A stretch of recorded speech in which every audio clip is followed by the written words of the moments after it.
This is a screenshot of our website. In case you haven't been there, I encourage you to go there. Two things I'd like to bring out in particular. One is the Use BDC menu item. Under that, you'll find all kinds of information about how to use BDC, and it's really quite informative, and it's a great way to get into the system. The Help and Support navigational menu, if we go to the next slide, you'll see what's back there. This is a list of, the support that we offer. We have a knowledge base that's searchable, obviously. We have FAQs, we have forums, and we have a lot of documentation. We have YouTube channels with step-by-step demos and also stories about successful research that's been conducted on Biodata Catalyst. And finally, we have a help desk, and you're listening to the person or one of the people who will answer your email if you go through the help desk. So we are not only the people who are here to present this information for you, we are also the people who help you on the other side. So if you do have a question and it's an in-depth question, you might not want to share it here, please feel free to use our help desk, and I will be putting that link and others in the chat shortly. So without any further ado, may I hand over to Dr. Sears from BDC Powered by 7 Bridges. Hi, everybody. Today I am going to present on cloud cost estimation. That's not right. Estimation and minimization. So I know a lot of people are hesitant to use the cloud. It seems like a steep learning curve, but really it has many benefits and it can simplify your analysis and workflow. Some of these benefits include where your data storage actually occurs. So many consortium host raw data directly in the cloud.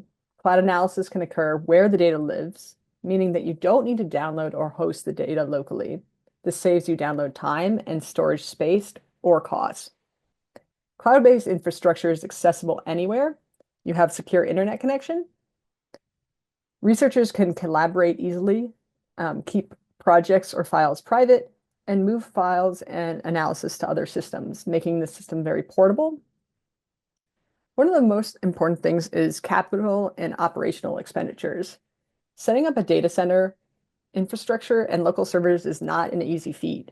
Within a cloud-based system, there's no need to purchase hardware, infrastructure, pay for specialized personnel, nor pay replacement costs. You're essentially loaning resources without having to pay overhead. This moves into my next point, which is scalability. When you think about building infrastructure locally, that infrastructure needs to be able to handle variable workloads instead of requiring permanent purchase of resources locally. You can loan those resources in the cloud-based ecosystems, allowing you to use that loaning of space for maximum possible usage scenarios.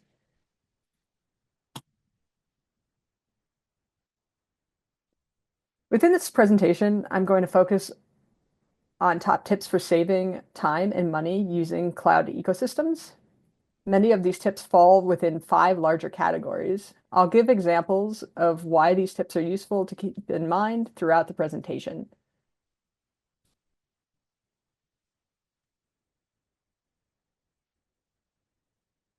Cloud costs come in 3 flavors: storage, egress/downloading, and compute. We're going to talk about each of these in the coming slides.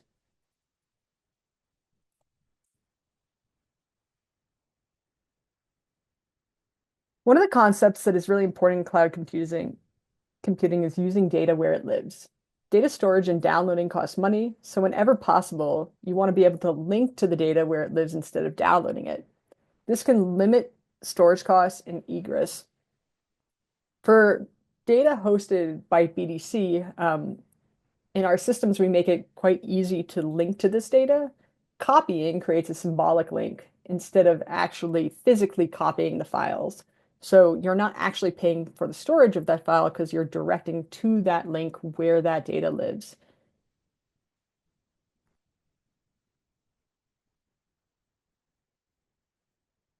The BDC policy on downloads is very clear. It's not only expensive, but it's against the NIH genomic data sharing policy and often against data use agreements to download hosted data sets. So really using the cloud makes a lot of sense because you get around this. Even if you have a secure system where you're working, you're still not allowed to download this data.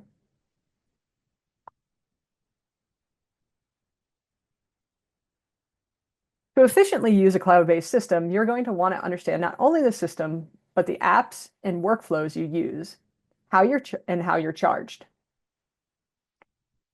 To do this, we recommend that you read the documentation, that you test out apps and workflows before you actually use them to estimate costs, and that you understand your compute costs.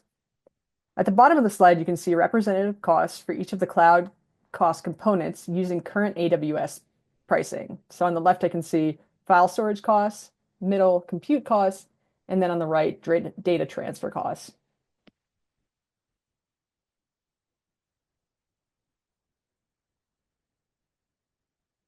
Benchmarking consists of running test runs to understand what affects runtime, costs, and resource usage.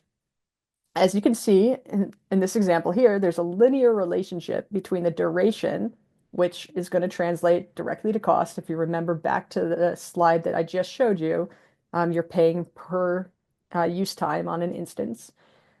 Um, so the relationship between time and input size is linear here.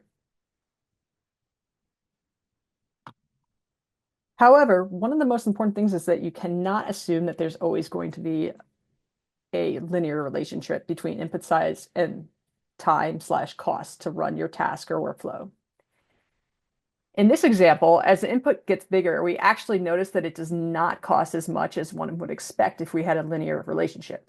A nearly 900% increase in input size leads only to a 232% increase in costs. If you assumed a linear relationship here, you would overestimate your cost. But note, the opposite relationship could be true, leading you to underestimate costs, which is a much larger issue. In summary, don't assume that all of your jobs or tasks will scale linearly. Test out your own workflow.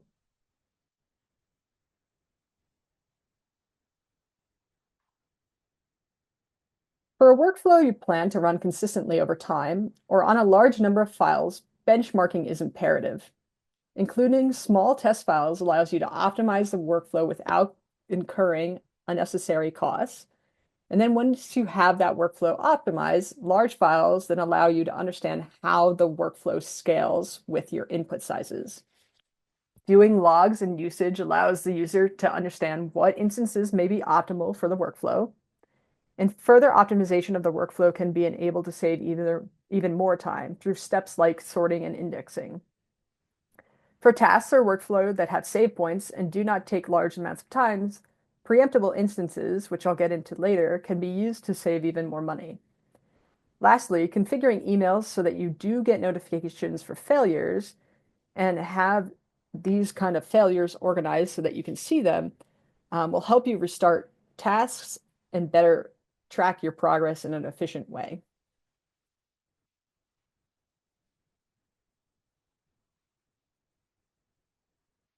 So once you've completed your benchmarking and you're ready to go and you want to run something on all of your files, it's still important to monitor your jobs.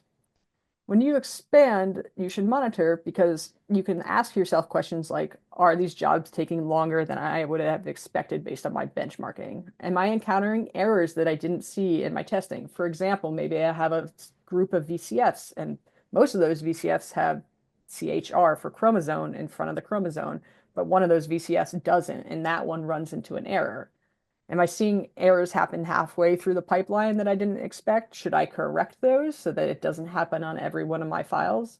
If you're not at least looking at these as they're happening, you don't need to monitor it every single minute or anything like that. It can lead to you having a lot of failures and overspend, which if you were kind of monitoring it, you wouldn't run into.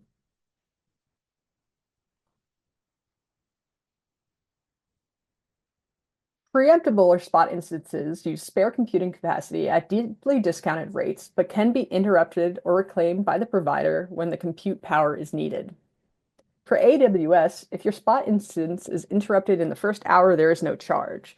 So really, if you're running a short process, it takes 5 minutes or something, Using a spot instance can make that process much cheaper. Um, and you're only going to, at max, lose 5 minutes of time. It'll be restarted. So what I'm showing here is actually a workflow that has two separate applications in it. And you can see that the first application worked. I have kind of these four green bars.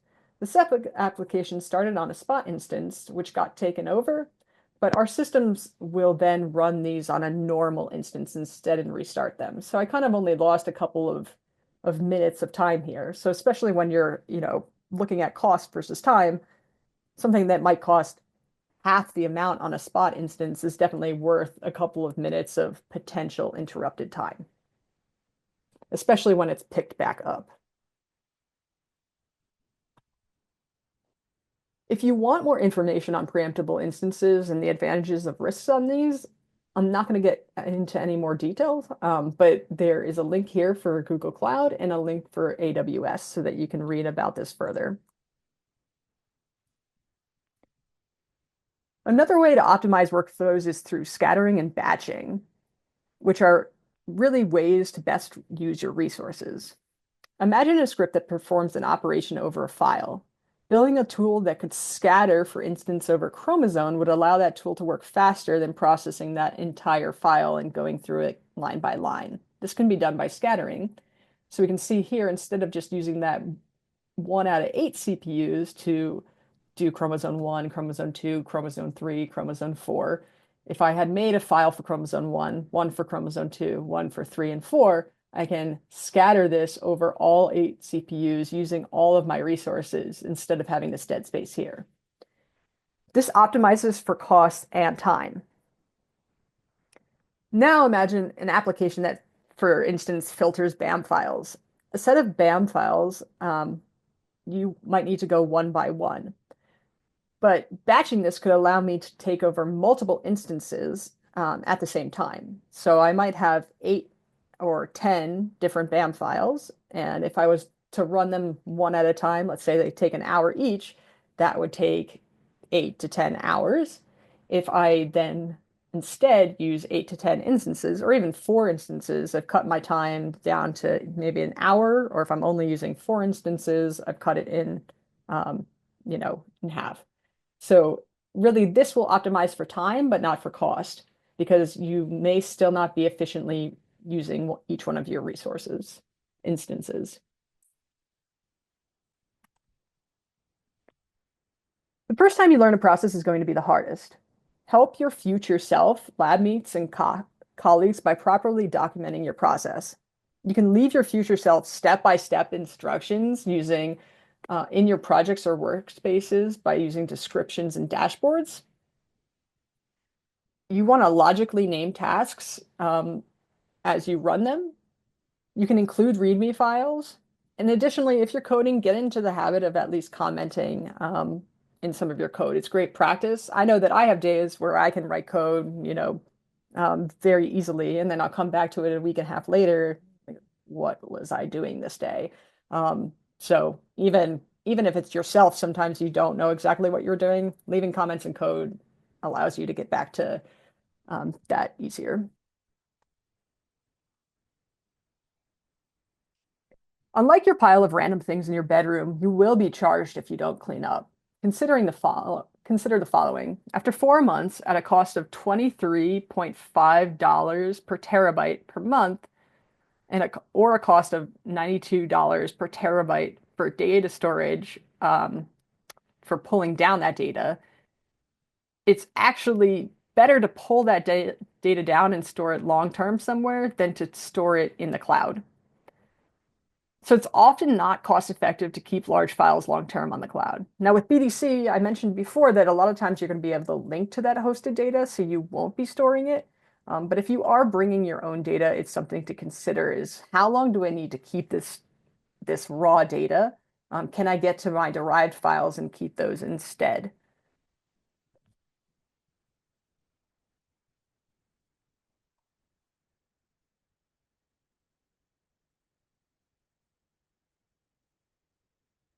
Imagine that you're a PI and you're excited because a postdoc got an opportunity at another university for a 10-year position. They've been working hard on their BDC projects and you're really happy for their future research. 3 months after their departure, you notice that funds for your billing group are out, and when you try to submit a new analysis, it doesn't, go through. You've missed a bunch of emails from our support systems notifying you of lowering funds in your account. And backtracking this, you track it back to this last project the postdoc was doing. And it contains terabytes of data that are just sitting and then they're incurring charges. Nobody wants this. Nobody wants to be paying for storage of data that you don't need. So another recommendation that we have is to formally offboard departing staff. This will, and having kind of a checklist for this, this way you don't run into these kind of issues in the future where you're paying for something that, nobody really knew existed and nobody really needed stored in that way on a project that's not even being used anymore.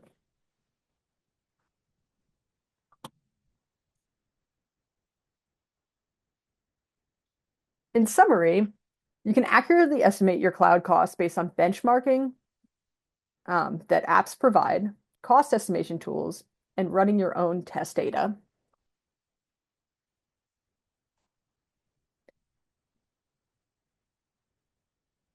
You should understand storage and egress and compute costs. Knowing these cost structures will make you be able to efficiently use the resources that you have. And also make sure that you know about storage costs and when it's better to keep your derived files versus the raw files.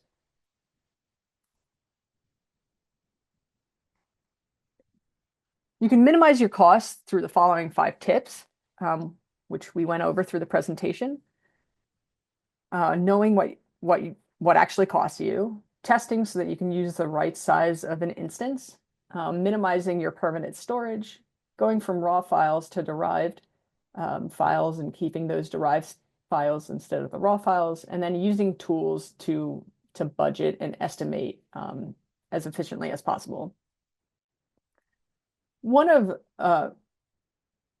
We're very big proponents of reaching out for help. This is on the bottom, a link to our support.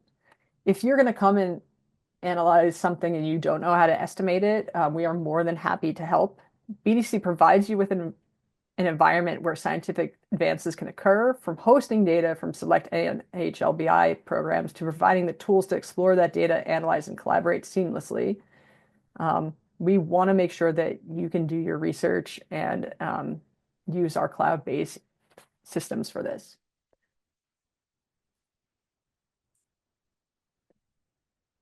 So with that, I'm going to change gears again. This is still going to be Renee presenting, and I'm going to talk specifically about BDC powered by 7Bridges. I'm going to go through a couple of slides here, and then I'm going to switch over to a live demo, which will not, all encompass the platform, but will hopefully give you a good idea of what it looks like, so that you can use it in the future. Went too far. So a quick overview. BDC powered by 7Bridges, or BDC 7Bridges for short, is a primary platform within the BDC ecosystem for performing biomedical research in the cloud. We have 1,000+ bioinformatics tools and workflows, a graphical user interface, or you can use API.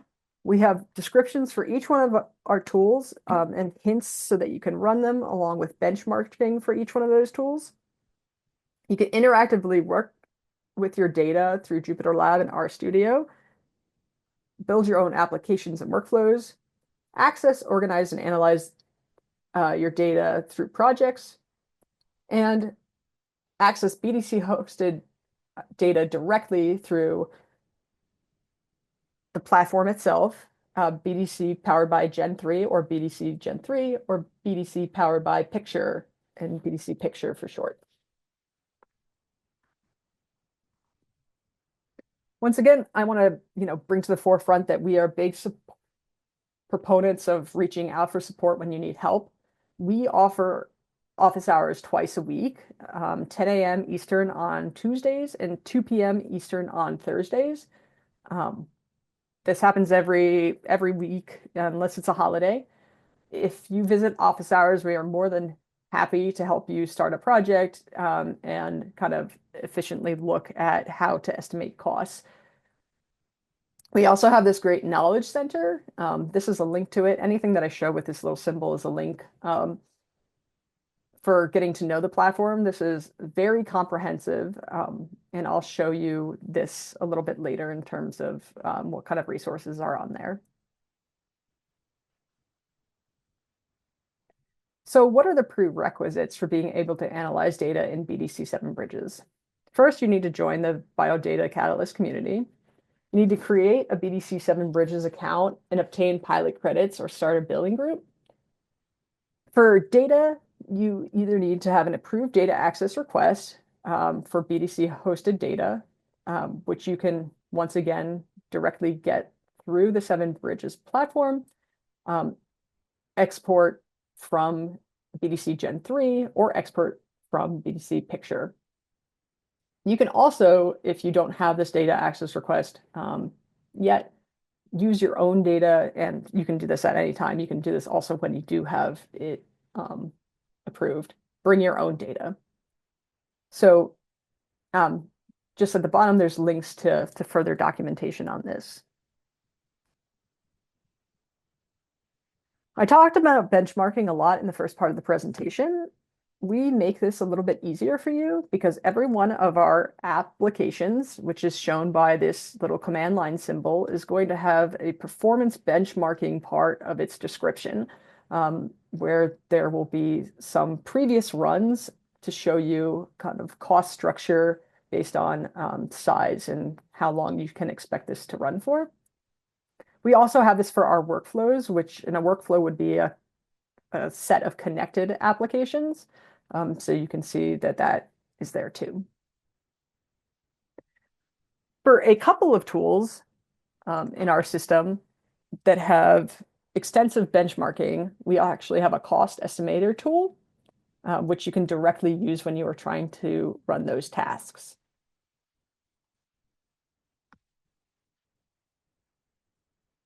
Pricing throughout the system is clearly displayed. So a data studio session is going to allow you to interactively look at your data through Jupyter Lab or R Studio. You can see that you would pick the instance type here. Each one of those instance types has a price per hour. So it's, really upfront on how much that is going to cost. And then after you do use one of those data studio instances and you've kind of, saved it and shut it down, it'll give you the duration and the price of that actual usage.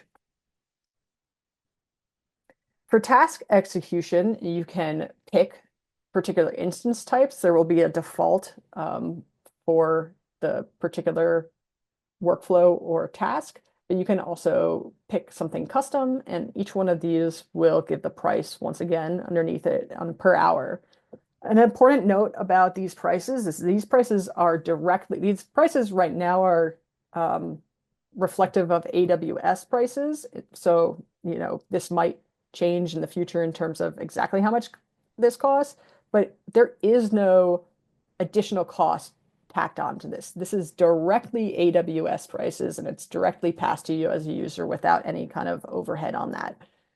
So this will match if you were to look up AWS costs, what the price is for that actual instance.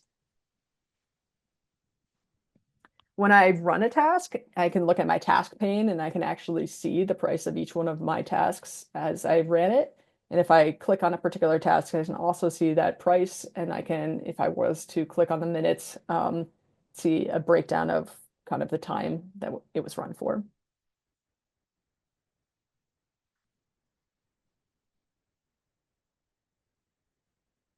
In the past, we've seen a couple of issues in the system that could have been prevented had researchers consulted us. So I just wanted to go through a couple of those. Billing caps prevent the initiation of new tasks, but ongoing analysis and storage costs continue. You wouldn't want us to delete your data just because you were $15 over your billing cap, so that's not something we're going to do. Cloud resources are finite with limits on the number of instances or job submissions that you can do at the same time. Some jobs scale linearly, but some do scale non-linearly. and can grow exponentially with input size. So it's important to do that benchmarking beforehand to know how your application or workflow is going to act. We recommend testing data sets to help identify points of failure um, beforehand. And the other recommendation here is to not ignore system emails, especially when they are concerning billing groups. You can set up in your settings which emails you want to actually get, but those billing group emails are important so that you can kind of track your spending. We're here to help. Reach out to us if you're going to submit a large number of jobs, have billing questions, need help with cost estimation, or really, any kind of analysis that you're going to do. We want to make sure that you can use your resources efficiently. So with that, I'm going to go ahead and go through a quick demo. I'm going to log into the system. You would usually use this RAS authorization login, but I'm going to go ahead and log in since I'm a BDC Consortium developer. Take 1 second.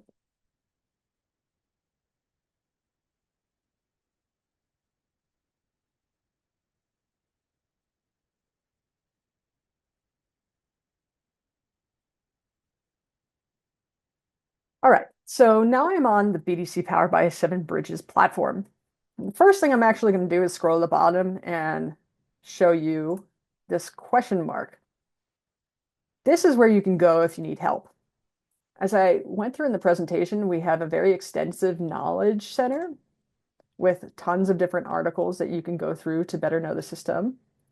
And we also have our contact support here where you can directly describe your problem and we'll go to our support system and they'll get back to you through, email. I show this first because it's really good to know where your resources are and be able to access these types of things.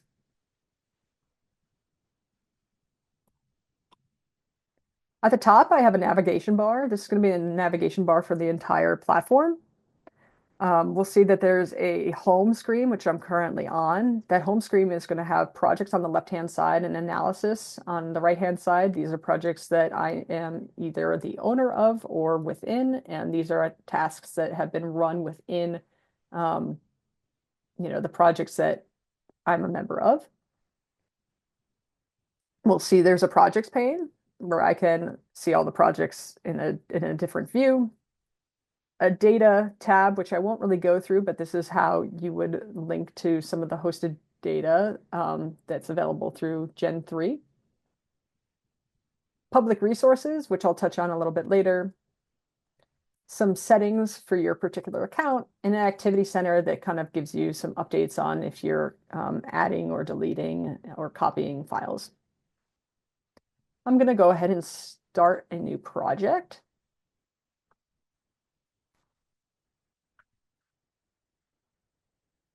All right.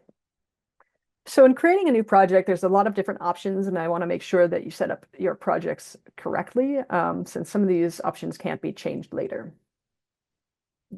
This button here is going to make your project controlled or uncontrolled. A controlled project means that that is going to contain controlled files, so hosted files on the BDC platform that would require a data access request for. In a controlled project, you can only have people who also have controlled data access.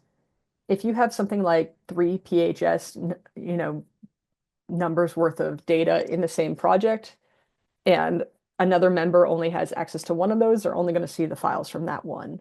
But if somebody doesn't have controlled data access at all, they won't be able to be added to this project. You'll see in the general information that I'll have to specify a billing group for my project and a location. The BDC data is going to be hosted on AWS, but if you're linking to some other collaborator or some other data, it could be hosted on Google as well, but I'm going to choose AWS here. I went through what spot instances were before. You can choose to use spot instances on any particular task or workflow. I'm going to keep that on here. And then reuse is new. If I have a workflow, for instance, that has 9 steps and it errors out or fails at that last step, using reuse will allow me to use the intermediate files that were generated for step 1 through 8 instead of having to regenerate that entire analysis. Once again, this can be clicked on a per analysis basis too. In advanced settings, I can choose to block or allow network access. If you're going to install packages in R, or something else you would want to allow network access, there are instances where you would want to block this to make it kind of a more secure project. And then download restrictions. Control data is going to be download restricted. You can also apply this to all files that are imported to the project. You can further specify whether those files within your project can be copied to other projects. If they are copied to other projects, they will still maintain their download permissions. And you can also specify whether that download restriction should apply to files generated by analysis. If you think about analyzing your data, you might be doing something like plots where you wouldn't want there to be download restrictions because you might want to be able to download that, for your paper. So I'm going to go ahead and turn this off, and I allowed network access here. All right, so I have gone ahead and created my project. We can see that another navigation pane has popped up at the top. This is project level specific, so these will help me navigate through my project. I have a description on the left-hand side, which can be edited, so I could put step-by-step instructions if I wanted to. I have a note system where I can add notes that can be seen by other collaborators in the project.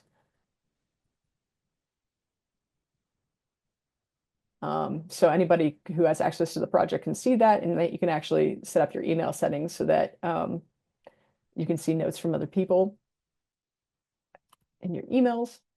I can invite anybody who is already signed up for BDC Powered by 7Bridges. So I'm going to go ahead and invite a coworker. And this person can have different permissions depending on, their role in the project. You're going to notice that an error came up here. That is because this username does not have control data access. So I'm going to go ahead and use her other access. And you can see that went through. So once again, there is a system in place to make sure that people shouldn't be in projects where they shouldn't have access to the data. I can use the Files tab. Actually, I'm going to go to one of the projects that I've already created, this January Community Hours one. I already have some files in here that I've copied from another project. I can add additional files directly from my computer if I want.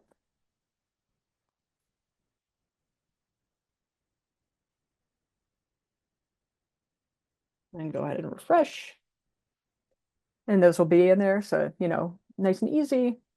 I already have some apps in here. I could add additional apps by using this up here, or I could also access that through public resources.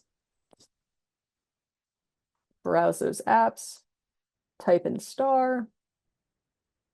You can see that this one actually has the cost estimator tool on it. If I click on it, you can also see that performance benchmarking that I showed you earlier. And then I can copy this to my project.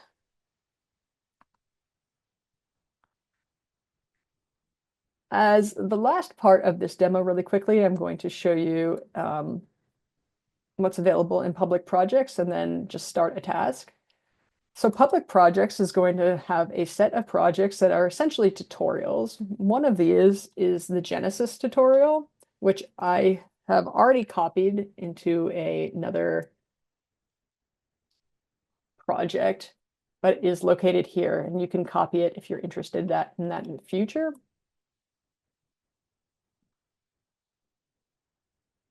We can see that this has a bunch of tasks that have been previously run. One of these tasks I'm going to go ahead and click on. Actually go back here. I'm going to go to this one. I will edit and rerun that. I'll use the latest version. We can see that there's a cost estimator tool here.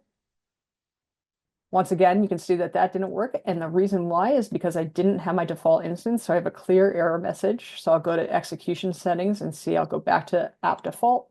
I'll go to that cost estimator again. And you can see it estimated it to be 58 to 96 cents.